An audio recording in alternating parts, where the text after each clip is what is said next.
Hey there. Ready to dive into some serious market madness? Bit of a wild ride right now. Inflation is giving everyone jitters. We've got a political curveball that nobody saw coming, and even AI seems to be hitting a bit of a snag. You know what's fascinating? It's how all these things, inflation, politics, tech, they're all tangled up together right now. And the market is reacting to everything, which creates a whole lot of risk, but also potentially some really interesting opportunities. Okay, so let's untangle this, shall we? Let's start with the inflation elephant in the room. The October CPI numbers just came out, right? 0.2% month over month, which brings us to 2.6% annually. A lot of folks are freaking out, but is it really as bad as the headlines make it sound? I think it's super important to look past those attention-grabbing headlines and dig into the details. So yeah, the overall CPI did tick up a bit, but the core CPI, that's the one that strips out the volatile food and energy prices, it actually held steady. And that suggests that maybe the inflation we're seeing is more about specific sectors, not some kind of across-the-board price surge. So instead of hitting the panic button, we should be asking ourselves, what's really pushing up those food and energy costs, right? Exactly. Like you've got the drought in the Midwest that's jacked up wheat prices, and that's directly hitting food prices. hmm And then you've got the geopolitical tension in the Middle East, right? Which is Yeah. putting upward pressure on oil. And of course, that ripples through the whole energy sector. Okay, that's a great point. So maybe not everything is getting more expensive, just specific things that are being influenced by these very specific events. What does all this mean for the Fed's decision on a rate cut? I mean, everyone was pretty sure it was coming in December. Right. So before the CPI release, you had the CME FedWatch tool. That's the one that analyzes market data to try and predict what the Fed will do. They have the probability of a December rate cut at like 58.7%. Now, it's over 80%. Clearly, the market believes the Fed is going to step in and try to boost the Well, economy. there's a catch, isn't there? Always a catch. Well, the Fed is in a tricky spot. They're aiming for a 2.1% personal consumption expenditures, PCE inflation rate by 2025, with core PCE inflation at 2.2%. So if inflation bounces back strong, especially in areas outside of those food and energy sectors, the Fed might just pump the brakes on that rate cut, and that could really spook the markets. So it sounds like paying close attention to those specific inflation drivers is key, especially for, folks who are investing. Okay, now let's move on to a story that feels like it's straight out of, I don't know, a political thriller or something. Elon Musk tapped by former President Trump to lead a brand new government efficiency department, their goal, to slash a mind-blowing $2 trillion from the federal budget. That is a bold move, no doubt about it. And the ripple effects of something like that, they could be huge. You have to think beyond just the intended outcome, right? Think about those unintended consequences. Totally. Like, what does cutting $2 trillion actually look like in the real world? Where's that money coming from? Well, from what I've seen, they're targeting around 1 million government jobs, which is a massive number of people to be potentially impacted, right? There's also been talk of consolidating agencies, streamlining processes, renegotiating government contracts to try and find savings. Less bureaucracy, more automation, tougher negotiations with contractors. I mean, it sounds good in theory, but what about those unintended consequences you were talking about? That's where things get really interesting. You see, less government spending could actually mean slower economic growth. Mm. There's just less money circulating, right? And then think about it. 1 million government employees out of work. That would have a huge ripple effect on consumer spending and consumer confidence, too. So it's kind of like squeezing a balloon, isn't it? You push down on one part and another part bulges out in a way you didn't expect. Precisely. The question becomes, which industries are going to be hit hardest by these cuts? Defense contractors, infrastructure projects, research grants. Every decision is going to have winners and losers. And what about Tesla? Can Musk really pull off this massive government overhaul and stay focused on all of Tesla's projects, all their ambitious goals? Investors are definitely nervous. Tesla stock has been all over the place since this announcement. Some folks see it as a big distraction, especially at such a crucial time for the company. I mean, they're ramping up Cybertruck production, they're working on full self-driving, the energy storage business is growing like crazy. It's like he's juggling chainsaws while riding a unicycle on a tightrope. Impressive, but also terrifying. Okay, so we've got potential economic disruption, a possible leadership crisis at Tesla. Are there any potential upsides to all of this? I mean, this massive budget cut, is there a silver lining? There's always another side to the coin, right? Mm, Maybe streamlining the government, all that bureaucracy maybe, that would free up resources for, I don't know, other priorities. Imagine if even a fraction of that $2 trillion was invested in, say, renewable energy or infrastructure. Scientific research, I mean, that could be transformative. Okay, so maybe, just maybe, there are some seeds of opportunity in all this chaos. We'll have to wait and see how it all plays out. Now let's switch gears and talk about AI. Because even this seemingly unstoppable force seems to be running into a bit of a roadblock. It's funny how this whole theme of unintended consequences keeps popping up. So yeah, the super fast advancement of AI, it's hit a snag. And it all comes down to data. So are you saying they're running out of cat videos to train the algorithms on? Not quite, but you're not far off. It's all about access to new data, diverse data, high-quality data. AI models, they learn by crunching massive data sets. Without fresh data, their ability to improve, to develop new capabilities, it plateaus. So it's not just the quantity of data, it's also the variety and the quality that matters. Yeah. What does this mean for the AI industry? I'm thinking specifically the stock market. Well, we're already seeing some anxiety in those AI-related stocks. Right. Investors are realizing that even with all this incredible potential, AI development, it's not a straight line up and to the right. Yeah. So it's a reality check for the AI hype train. Okay, this is all super interesting, but before we get too deep into this whole data bottleneck thing, let's take a quick break. We'll be back in a flash to unpack all of this further. Okay, so where were we? Yes, the AI data bottleneck. Let's dig into that a bit more. Perfect, because I gotta say, I'm still a little fuzzy on why this is such a big deal. All right, imagine this. You're learning to cook, but all you have are recipes for pasta. Okay, now I'm getting hungry, but I see where you're going with this. Right.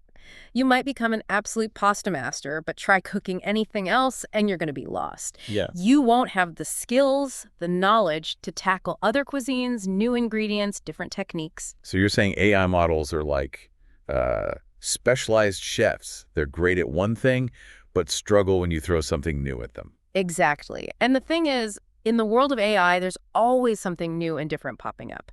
New tech, new data, new demands on these AI systems. It never stops. That makes sense.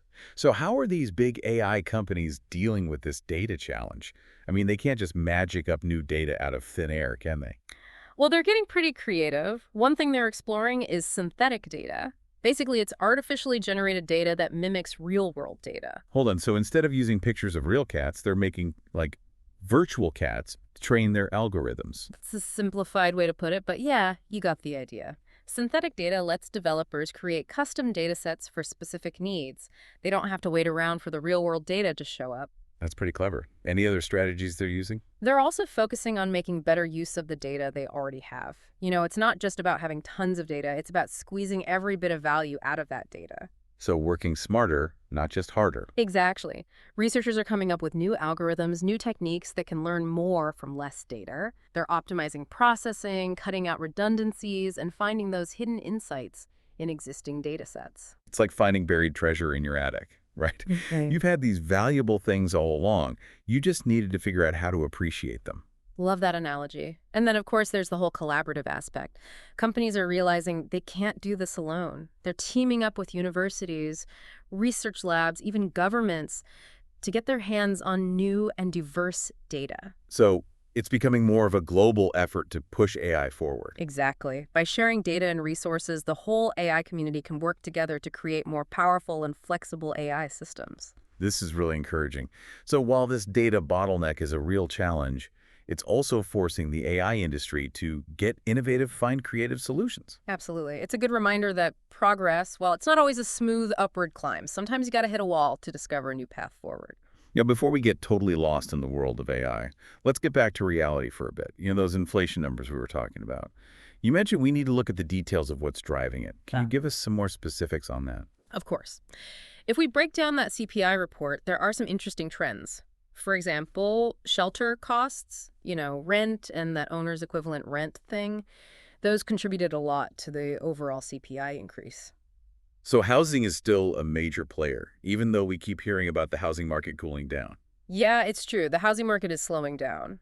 And we see that reflected in the shelter inflation. It's actually decreased a little bit, but it's still a big factor in that overall inflation number. Okay, what about other areas? Any surprises lurking in those CPI details? Transportation costs also had an impact, specifically used car prices.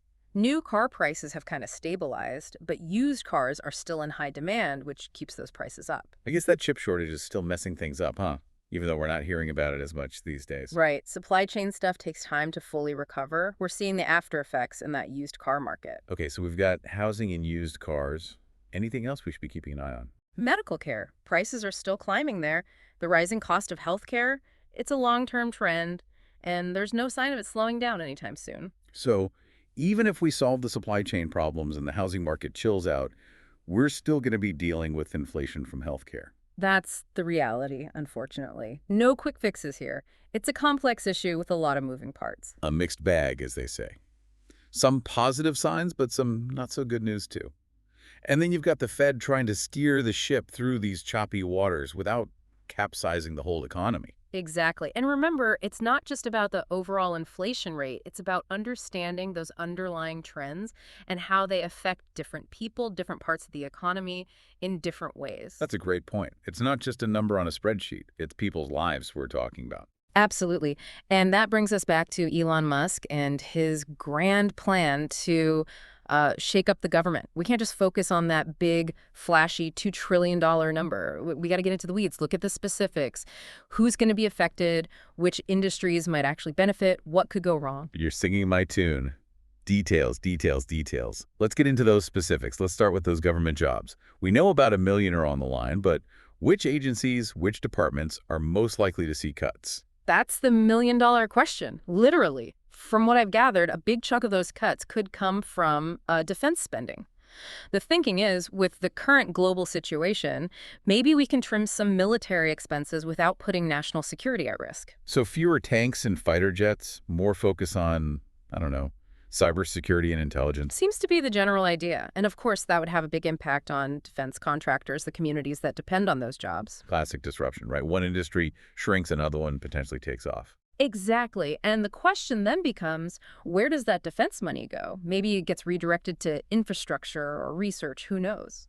Okay, so potential pain for some, potential gains for others. Hmm. What about those government agencies that aren't related to defense? Any ideas where the axe might fall there? Well, there's talk of streamlining, right? Getting rid of all that bureaucracy. So that could mean combining agencies, maybe even getting rid of some programs entirely. Sounds good on paper, but I bet it gets complicated real You fast. said it. It's easy to say cut the fat, but figuring out what's actually fat in a massive organization like the government, that's a whole other story. I can already picture all the lobbying, all the political maneuvering, as every agency fights tooth and nail to protect their budget. Oh, absolutely. This isn't going to be a clean and simple process. There will be winners and losers, and the fight's already begun. So even if Musk is totally sincere, has a clear vision, he's going to face a ton of pushback. Guaranteed. And it makes you wonder, will all of this distract him from his other companies, especially Tesla? That's the billion-dollar question, right? Yeah. Tesla investors are on edge. If there's any sign that Musk's attention is divided, that stock could really take a hit. No doubt about it. And Tesla's at a make-or-break point. Cybertruck production, the full self-driving tech, their energy business. It's a lot to handle. It really is. And we haven't even talked about SpaceX, his other big project. Right. Space exploration, pushing boundaries, all that. But they rely heavily on government contracts. What happens if Musk starts cutting those two? What happens to SpaceX? It's like a giant web, isn't it? Mm-hmm. All these interconnected interests and potential outcomes. It's fascinating to watch it unfold. Absolutely. And that's what makes these deep dives so interesting, right? We're not just looking at numbers and trends. We're talking about the human stories behind it all, the power dynamics, the potential for progress, for disruption. Exactly. And it's not just about observing from afar. Mm. We need to figure out how these events might affect our own lives, our investments, our future. We're all in this together, right? And the more we understand, the better prepared we'll be for whatever's coming next. So true. Okay, let's switch gears back to AI for a bit. We were talking about that data bottleneck, and you mentioned that some companies are looking into this synthetic data thing as a solution. Right. Think of synthetic data as a way to get around the limitations of real-world data, especially when that data is hard to find, expensive, or maybe even sensitive. Okay, I'm with you. But can you give us some concrete examples? How are they actually using synthetic data to develop AI? Sure. One area where it's really taking off is computer vision. Let's say you're training an AI to recognize different objects, cars, pedestrians, traffic lights, that kind of thing. Okay, I get that, but why not just use real images for that? You can, and they often do, but real-world images, they can be messy, unpredictable, What if you don't have enough pictures of a certain type of car, or the lighting is different in every picture? It gets complicated. So it's tough to control all the variables when you're dealing with real-world data. Exactly. With synthetic data, you have total control. You can make images of any car, any lighting, any angle. It's like creating a virtual photo studio just for training AI. That's a great way to put it. And this level of control lets developers build more reliable models that aren't so dependent on, the randomness of the real world. Pretty impressive. What other areas are they using this synthetic data for? It's also being used in healthcare, which is super interesting. Researchers are training AI to diagnose diseases, predict patient outcomes, even personalize treatments, all using synthetic data. Wow, that's incredible. But I imagine there are some ethical concerns when you're dealing with patient data, even if it's not real data. You're absolutely right. Privacy and ethics are super important. There are strict rules to make sure this synthetic data doesn't compromise anyone's confidentiality. So it's not just about making fake data, it's about making data that's useful and ethical. Exactly. And it's a rapidly evolving field. New techniques, new safeguards are being developed all the time. That's good to hear. So synthetic data, it's a powerful tool, but not a cure-all. What about those other strategies for dealing with this data problem? You mentioned something about using data more efficiently. Right. Synthetic data is great for increasing the amount and variety of data we have, but we also need to get better at using the data we already have. That means developing more efficient algorithms, techniques that can learn more from smaller data sets. So instead of just throwing more data at the problem, we need to be more data savvy. Exactly. We need to optimize processing, get rid of redundant data, and find those hidden patterns that we might have missed before. It's like learning to read between the lines of your data. Right. Uncovering those hidden stories. I like that. And this focus on data efficiency, it's only going to become more important as the cost of data storage and processing keeps going up. It's like a sustainability movement, but for data. Love it. Using data responsibly, efficiently, getting the most out of every single bit.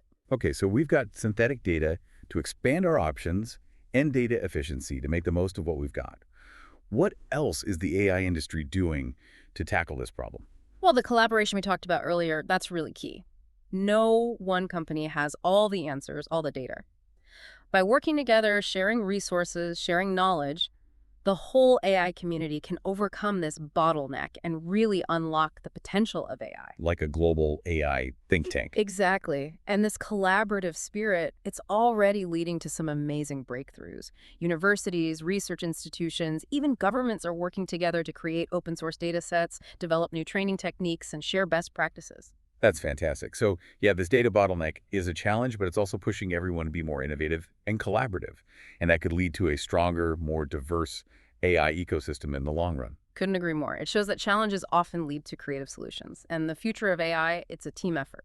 Now, before we get too caught up in the future of AI, let's come back down to earth for a moment. We were talking about Elon Musk and those government changes. We talked about the impact on certain industries, but what about the average person? How might all this affect our daily lives? That's a great question. It's easy to get caught up in the big picture, but ultimately, these decisions impact real people. We can't lose sight of that. Exactly. We're not just talking about numbers and budgets. We're talking about people's lives. Absolutely. It's tough to predict exactly what will happen, but we can think about some possibilities. For instance, if a lot of the cuts come from social programs, that could affect access to healthcare, education, those kinds of things. Yeah, that's a big concern for a lot of people. For sure. We need to be aware of these issues and make our voices heard as these decisions are being made. It's about more than just numbers on a balance sheet. Exactly. And remember, government spending isn't just about providing services. It's also about stimulating the economy. If all that money is suddenly gone, it could affect consumer spending and the whole economy could slow down. So it's a delicate balance, isn't it? Trying to reduce spending without hurting the economy. Absolutely. And that's why it's so important to really understand the potential consequences, both the good and the bad. Okay, so we've got potential impacts on social programs and the overall economy. Anything else we should be thinking about? Well, we have to think about taxes, too. If the government cuts spending, they might try to make up for it by raising taxes. Nobody likes that, but it's a possibility, I guess. It is. And how those taxes might change will depend on the specifics of the budget cuts and, of course, the political climate. Always the political climate. So many moving pieces. Speaking of moving pieces, let's go back to AI for a minute. We talked about synthetic data, data efficiency, There's another aspect to this, right? That whole collaboration thing you mentioned earlier. Right. Like I said, no single company has all the answers or all the data. The only way to really overcome this bottleneck is to work together, share resources, share what they've learned. It's like a global AI brainstorming session. Exactly. And we're already seeing the results of this kind of collaboration. Universities, research labs, even governments are working together, creating open source data sets, new training techniques, sharing best practices. It's really exciting to see. So even though this data bottleneck is a challenge, it's also pushing everyone to work together and be more creative. And that could lead to a much stronger and more diverse AI landscape in the future. I totally agree. Sometimes a challenge is what you need to spark real innovation. Mhm. And the future of AI, it's a team effort. All right, let's really dive into this idea of, flipping the script. Instead of focusing on all the potential downsides of these budget cuts, what if we think about the possibilities? What if we take that $2 trillion and redirect it towards, I don't know, innovation, progress? What kind of future could we build? It's a fun thought experiment. Like we've got this treasure chest full of possibilities, right? And the question is, how can we use this to benefit, humanity as a whole? Exactly. So let's brainstorm for a minute. If we could take those funds and direct them towards specific sectors, where would we see the biggest bang for our buck? I'm thinking like renewable energy, space exploration, maybe even tackling those big global challenges like climate change. All great areas. Imagine like a massive investment in renewable energy infrastructure. We could really speed up the move away from fossil fuels, create a more sustainable future. We could see breakthroughs in solar, wind, geothermal, maybe even fusion energy. We could hit fast forward on the clean energy revolution. And what about space? I mean, hmm companies like SpaceX are already doing amazing things, but imagine what we could achieve with a big boost from the government. The possibilities are mind-blowing. Think about it. Permanent bases on the moon, sending people to Mars, exploring the outer solar system. It's like science fiction becoming a reality. Okay, so we've got clean energy, space exploration. What other sectors could benefit from this hypothetical influx of cash? I'm Um, curious to get your take on this, especially with your expertise in, analyzing trends and all that. Biotech is a big one. There's so much potential there. We're already seeing crazy breakthroughs in gene editing, personalized medicine, even stuff like age reversal technology. More funding could really accelerate all of that. Hold on, age reversal. Sign me up. But seriously, the implications for healthcare are huge. We could potentially cure diseases that are like incurable now, Yeah. extend lifespans, improve quality of life for, so many people. Absolutely. And it's not just about fixing what's broken, right? Biotech could unlock entirely new possibilities. Bioengineered materials, a sustainable food production, maybe even enhancing human capabilities. Right. Who knows? We're talking about a whole new era of human evolution, driven by science and innovation. Speaking of innovation, what about AI? We talk about the challenges it's facing, but with more funding, who knows what breakthroughs we could see. AI is ripe for disruption, for sure. More funding could really push things forward in machine learning, natural language processing, robotics. We might even see AI systems that can solve those really complex problems, automate all sorts of tasks, maybe even enhance human creativity. It's like giving AI a supercharge. But we got to remember, AI isn't just about the tech, right? It's about ethics, too. Making sure AI is used for good, that it benefits everyone. Absolutely. More funding wouldn't just accelerate research, it would also allow for better ethical frameworks, regulations, more public discussion about how we use AI responsibly. So it's not just about building powerful AI, it's about building it ethically, making sure it aligns with our values. Couldn't have said it better myself. Progress isn't just about technology, it's about social and ethical progress, too. Well said. So we've explored some pretty amazing possibilities here, haven't we? Clean energy, space travel, biotech, AI. It's like a glimpse into a brighter, more innovative future. And it's a future we can create, but it takes vision, investment, and a willingness to, embrace new ideas, challenge the status quo. That's what these deep dives are all about. We're not just analyzing what's happening now, we're exploring the possibilities of what could be. And we want our listeners to do the same. So, as we wrap up this episode, let's leave everyone with one final thought to chew on. Love it. What's the message you want to leave them with? Imagine that $2 trillion is a seed, right? What kind of future will it grow into? That's up to all of us. We need to cultivate that seed, nurture those ideas, those innovations that will shape our world. The possibilities are limitless, and the future is waiting to be written. Thanks for joining us on this deep dive. Until next time, stay curious, stay informed, and most importantly, stay engaged.